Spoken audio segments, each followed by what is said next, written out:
Bisser Georgiev, you look pretty good for 10 years old, my friend. A lot less hair, that's for sure. I am here with Bisser Georgiev, the founder and CEO. I'm not sure of what you call your title, chief designer, cook, and bottle washer for LiveTrends Design Group, which is celebrating its 10th anniversary this July 2023. Congratulations. Thank you so much. It's been a crazy journey, and I don't know how we survived. You surprised? I actually have. For those of you who don't know LiveTrends, this is a pretty good example of your product, I would say. Yeah, that's an old one, but it is pretty decent. You've sold how many of these, do you think? Sorry? How many of these do you think you've sold? So we sell close to 300,000 LiveTrends items per week. Per. I thought you were going to say per year. Per week, 300,000 per week. That is some serious numbers. Let's go back 10 years. What sparked the idea for LiveTrends? Well, the idea was very simple. I just realized that something was missing on the marketplace, a big giant gap. And as this gap was formed by the presence of up-and-coming social media like Etsy, Pinterest, Instagram, people were reacting. They were trying to find beautiful things, nice designs. And if you look at the big boxes at that time, the grocery stores, you couldn't find anything like this. The actual kind of merge between art and nature wasn't there. People were trying to upgrade a little bit, but nobody was doing it in the mass scale. And at the time, you were president of Engelman Greenhouses. Yes. Right? So that was your connection into that big world, and you were selling loads and loads of beautiful product. We were focusing on a high quality foliage and nice varieties, but not the actual art piece that was missing. Right. But you had the chance to go out on your own, start this company. What was the startup like 10 years ago? Oh, we call this the deep dark days of 2013. It was one of the scariest things I ever done in my life. I had a very comfortable job, well paid. I had a family with 2 boys. The youngest one was only 2 years old at that time. And I tried to find investors. Nobody wanted to talk to me. The banks wouldn't talk to me at all. So basically, my wife and I piled up all the small savings we had, sold out what we could, even cashed out our 401k plans to actually get it started. That is scary. And we launched with 5 people, and we had enough money left to pay the mortgage for about 2 more months where we lived at that time. It didn't take too long, though. In fact, I wrote in my notes here, ridiculously fast growth. Quantify the growth of LiveTrends and explain where it came from. The growth has been astounding to me. We didn't plan to get to this size this fast, but I'll take it. Our average growth has been about 45 to 50% per year. And in the beginning of 2013, 2015, that growth was a couple of 1,000% each year. It was hard because I don't have any investors. I don't have any external capital. So we had to go completely organically on this part. And we still are 100% owned by me, which makes it good, flexible, but also very scary at the same time.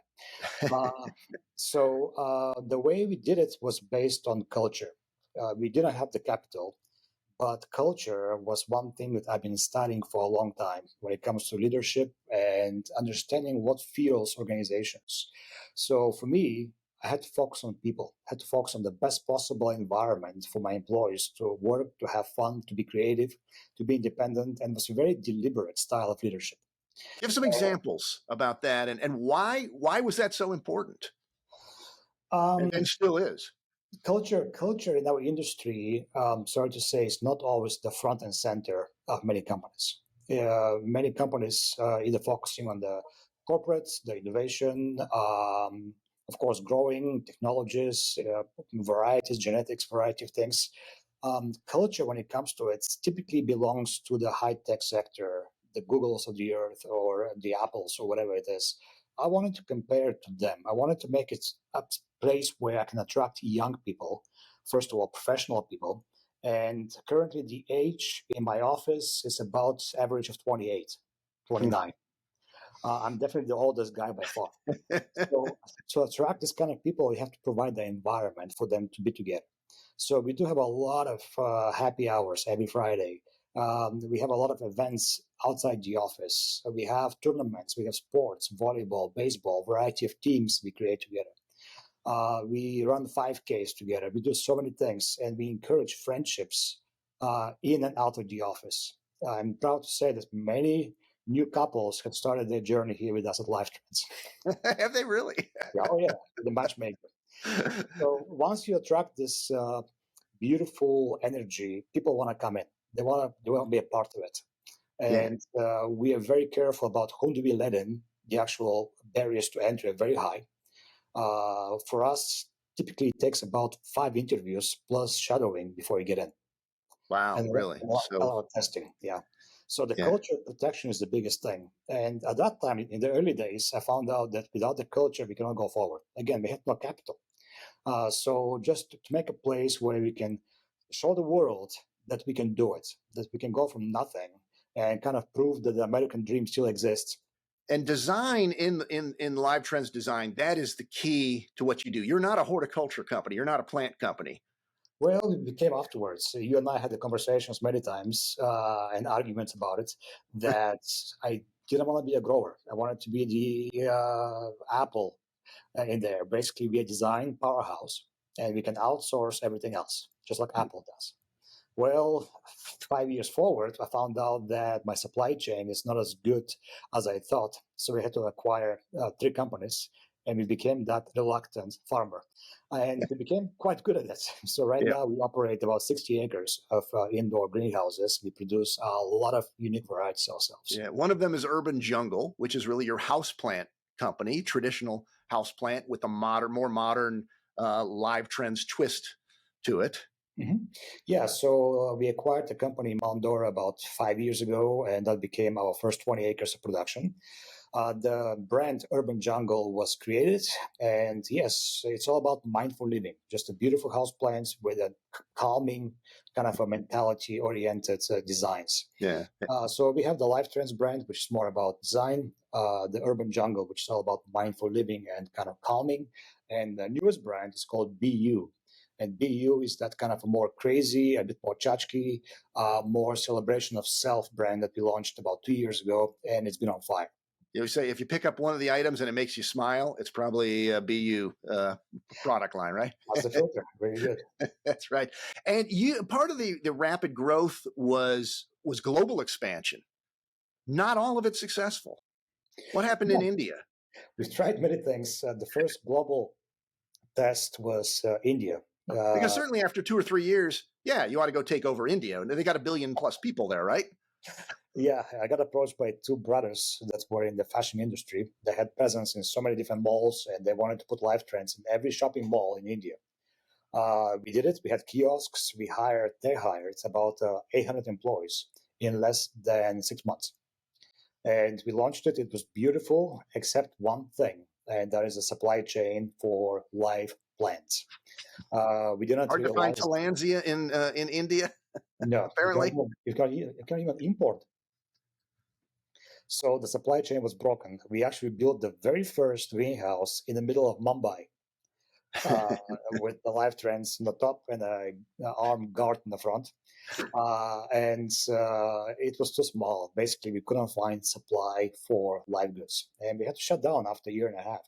But it was the most beautiful experience ever. It's the most expensive elephant ride ever had, but it was fun.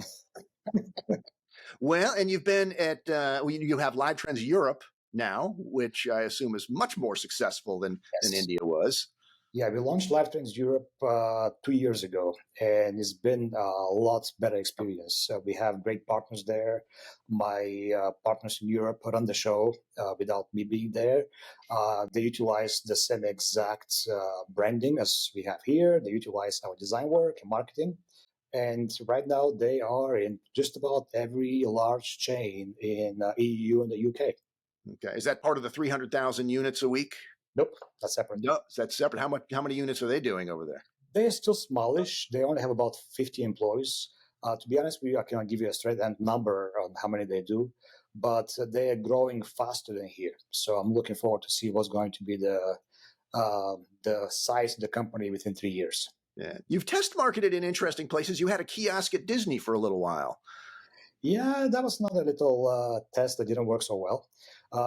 Again, it was a marketing ploy. There are about 16 million people that pass through it every single day in Disney Springs. But the cost to operate Disney property is not worth it. Disney takes away 60% of your revenue to be there. Wow. All right. Well, yeah, it's a high rent district. You'd be better off on Rodeo Drive, probably. Yeah. Or in Winter Garden, where you do have your first full storefront. Winter Garden is excellent. That is more like I call it the Brooklyn, Florida, up and coming. A lot of hipster lifestyle, and we belong right there on Main Street. So we launched the boutique about 2 years ago as a test. Finally, we are making a little bit of profit in there. We sell to about 16,000 stores nationwide in North America every single week, but we don't operate one single store. So it was a big learning curve after being. Well, you got some pretty good accolades over the last 10 years early on. Talk about those. I know you made the Fortune 500, 5,000, something like that. That was the Inc. 500. Inc. 500. The Inc. Fastest growing. When did that happen? That was 2017, and we were number 253 on the list, which this list typically is reserved for high-tech, pharma, biotech, whatever it is, business services. I think we're the first company in our industry that's ever been on this list. So you were just 4 years in. That's pretty good. You made the Inc. 500. You hit some big accolades with one of your primary retailers. Yeah, last year we were fortunate to be nominated as the vendor of the year for Lawn and Garden for the whole department for Lowe's. Mm-hmm. And so Lowe's is one of our most important partners out there. So I'm very grateful for this award. It was incredible. Yeah. How many employees now from those early days of just a handful? So we started in 2013 with 5 people. Today we are over 500 in this area in Florida.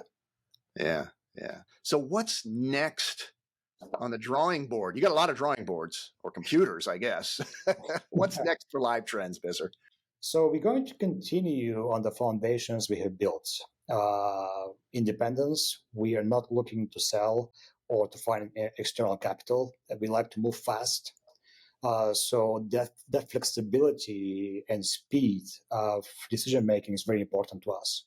So the foundations we laid are based on design. They're based on innovation. They're based on culture.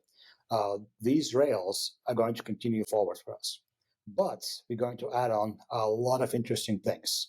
I cannot talk about all of them, but I'll give you some highlights. Technology will be front and center. Technology for internal operations and also for external marketing. That's coming up. We're going to continue to innovate on our varieties and our genetics. Right now, on the indoor side, there can be done so many interesting things to make the life of the consumer easier as well. So we're going to be focusing on age-old problems like watering systems. And beyond this, we are launching an agency for creative services. Right now, we have almost 20 creative people working for us, industrial designers, artists, marketers, that we can actually take this knowledge, this know-how, and offer it to the industry as a service. So that's coming up together as the plan. That's great. If you look at it right now, the GDP of the U.S. is 70% services and 30% goods, and we are hardly playing in the service field. Okay. So what advice would you offer to a greenhouse or a garden center that wants to get a little bit of that live trend culture going on? Wants a little of the success that you've experienced in the last 10 years? Besides hiring your design firm, of course. That's first, yeah. No, on a serious note, I would say the biggest advice is focus on people. Understand that you're not in the retail business or the garden center business. You're not in growing, but you're in the people business. If you focus on that, then you're going to start seeing the view how you see profits or cash or anything like this in a different way. So people are really the most important asset for us. And I'm trying to teach this to all my managers that profit is not as important as happy employees. because if your employees are good, they're going to do things for you to deliver the results that you need. So that's the biggest thing. Try to hire the best people you can afford, and whatever it takes, try to keep them happy. All right. So what keeps you up at night? The usual. The biggest thing that keeps us up at night, the whole team basically, is are we relevant? Are we going to be hitting those targets 2 years out? Because we design, just like in fashion, we are looking at trends 2 years out, 24 months. And our design process takes about 18 to 24 months.